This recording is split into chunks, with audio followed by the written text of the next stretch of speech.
Hoje nós iremos falar do nosso bioma cerrado ou savana brasileira.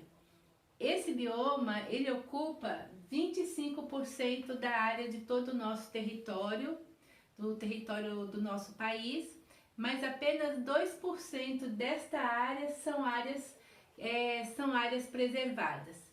Vocês estão observando aqui que a professora coloca apenas as principais características de cada bioma, mas é muito interessante que vocês façam isso também com todos os outros biomas que nós já estudamos e também com outro bioma que nós iremos estudar mais à frente. Por que que isso é importante? Porque vocês precisam de perceber que o bioma ele é um conjunto de ecossistemas que eles se relacionam entre si. Ou seja, a minha vegetação vai influenciar na minha fauna. O meu clima vai influenciar também na minha vegetação e também vai influenciar na minha fauna.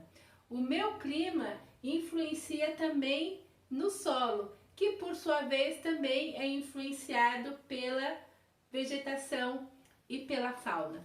Então, quando nós estudamos um bioma, nós precisamos de prestar atenção em todos esses elementos, certo? A vegetação do cerrado é formada por árvores baixas, tal como na caatinga, espaçadas, ou seja, não são florestas densas, são florestas abertas. Há muitos arbustos retorcidos, tal como na caatinga, mas aqui aparece uma outra característica que é própria tanto do bioma pampas como do bioma pantanal, que são as gramíneas, aquelas gramas baixinhas que crescem nessas regiões. A fauna do cerrado ou da savana também é bem característica. Por quê? Porque são animais que possuem hábitos noturnos. Por que que esses animais possuem hábitos noturnos? Justamente porque no cerrado ou na savana brasileira, a temperatura durante o dia é muito alta. Então, como exemplo de animais deste lugar, o livro nos trouxe os urubus, as cobras, o tatu-canastra, o tamanduá-bandeira e o lobo-guará. O clima do cerrado é um clima com estações bem definidas. Não é tão seco como a caatinga, certo? Mas é bem seco também.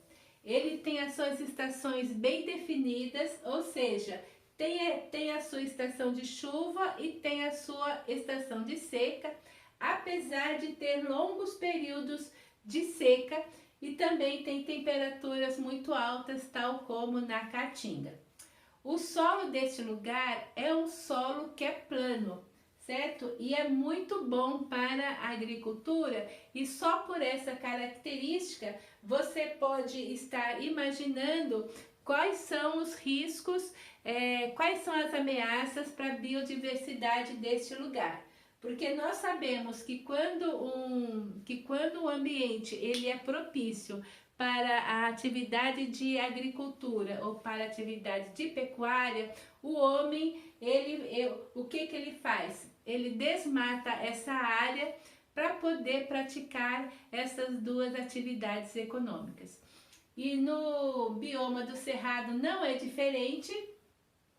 São justamente a pecuária e a agricultura as grandes causas de desmatamento desta área, mas eu gostaria de chamar a atenção para um outro fator que também ameaça a biodiversidade, a fauna e a flora desse nosso bioma cerrado ou savana brasileiro.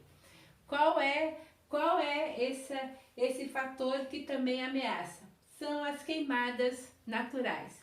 Há as queimadas que têm como origem a ação do homem, que o homem queima para poder fazer a limpeza mais rápida do lugar.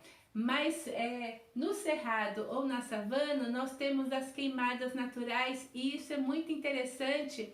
Por quê? Porque por conta das gramíneas e da vegetação que é bem diferente da vegetação da caatinga, sobre o solo do cerrado fica muita folha seca.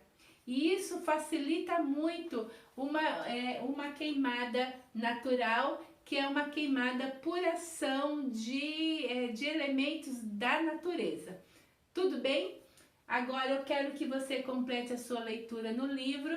Tem duas questões que nós temos que debater em grupo, nós iremos fazer isso na sala de aula virtual. E agora nós vamos caminhar para o nosso próximo vídeo falando sobre a Mata Atlântica. Tá bom?